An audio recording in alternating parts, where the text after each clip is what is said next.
Alright, so hello again. Let's keep working on those yin yoga postures. So, our first seated pose is gonna be called caterpillar. Is this one over here, a seated forward fold. So, the intentions and target areas for this pose, it's gonna be the spine at the hips as inflection and the hamstrings as a tension. That will be the primary. Secondary will be the calves, including the ankle dorsiflexion. So contraindications. So this pose could aggravate sciatica. So let's say you have piriformis sciatica, you can elevate your hips sitting on a blanket or a cushion and try to fall forward to see how it is. But if you have the discogenic sciatica, just avoid rounding the spine. But if the pain or discomfort is really troublesome, you might skip the pose. So hamstrings could be feeling very tight on this pose, so the knee should be bent in order to release any tension. Also, if you have some low back disorders, just check it out how you feel in the pose, or you might just skip it as well. And if you feel like an hyperextension of the knees, just try to bend it as well. If you are a pregnant woman, I think the best option would be like to open the legs sideways and try to forward fold. And what it could be, what is called straddle pose or dragonfly. All right, what else do we have here? So the alternatives, we'll check it out later, as well as the counter pose. Just wanted to mention that if you feel sensations along the back side of your body, you might be stimulating the urinary bladder meridians. And if you feel the sensations in your lower back, it might be the kidney line meridian, the one who is stimulated. And the recommended hold time for this pose is going to be between 3 and 5 minutes. So let's get into it. I'm going to change the camera. All right, hope it works. I'll place the book here. All right, so first of all, you might tell your student, or you might want to lengthen your legs. Sorry. In the balcony, anything could happen. So I'm just like trying to clean the space. So first of all, sit nice and tall. Let's start with the feet. Our feet are flexed, but they don't have to be necessarily like super tight. So just keep them nice and soft. Lengthen your legs. Hands by your side.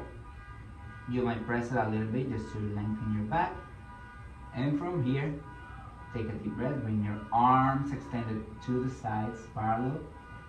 And from here, hinge from your hips and keep a flat back. Exhale as you fold. Inhale, come a little bit up.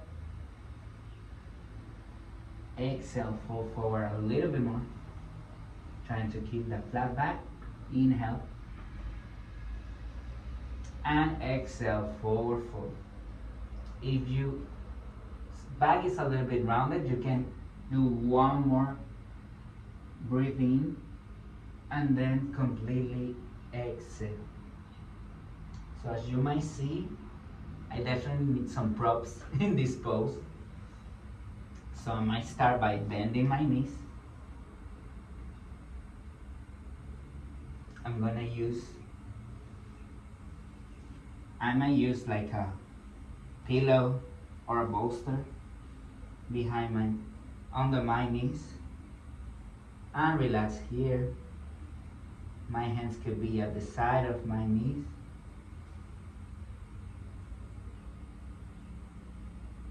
And relax.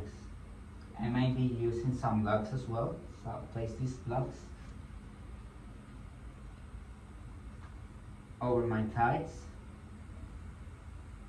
I might stack some fists and relax my forehead on top of it.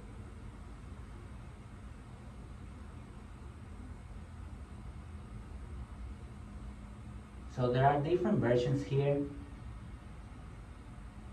You might also bring your arms behind your knees. I will have to remove the blanket for this.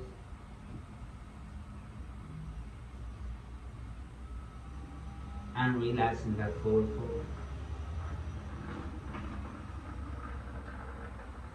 You might also lay down against the wall. I'm gonna try to do it here. It's better to place a cushion underneath the hips. And this option is really good for those ones who cannot fall forward from your spine, but they want to keep the stress on their hamstrings. Keep arms by the side or one hand in your heart and the other one in your belly. But I'll come back to the previous, to my personal option.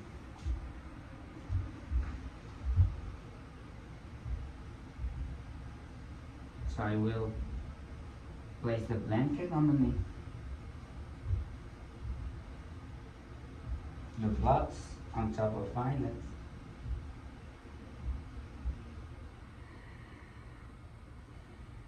And keep breathing.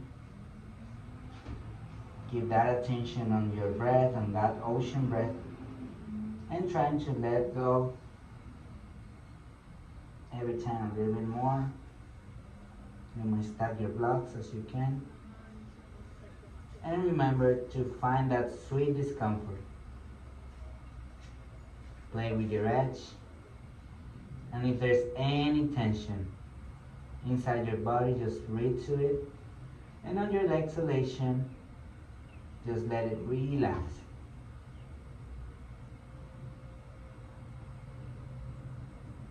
Awesome. So if you wanna come out to the pose, just remove any prop.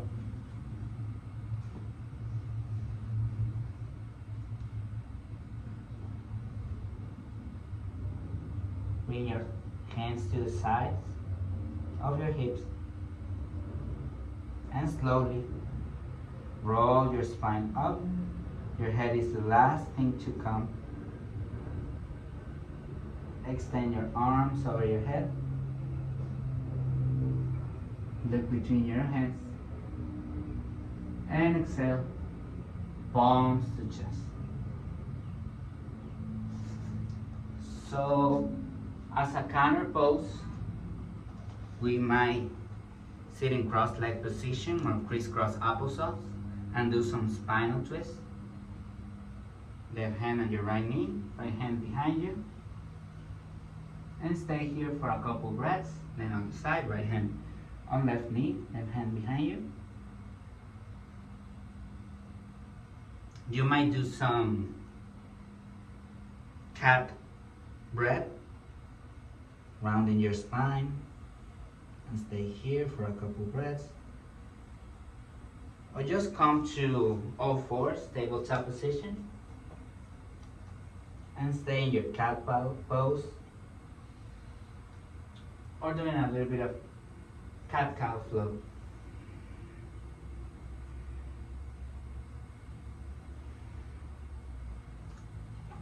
Awesome. So that's the way we get into and out of caterpillar pose. I hope you enjoy. Namaste.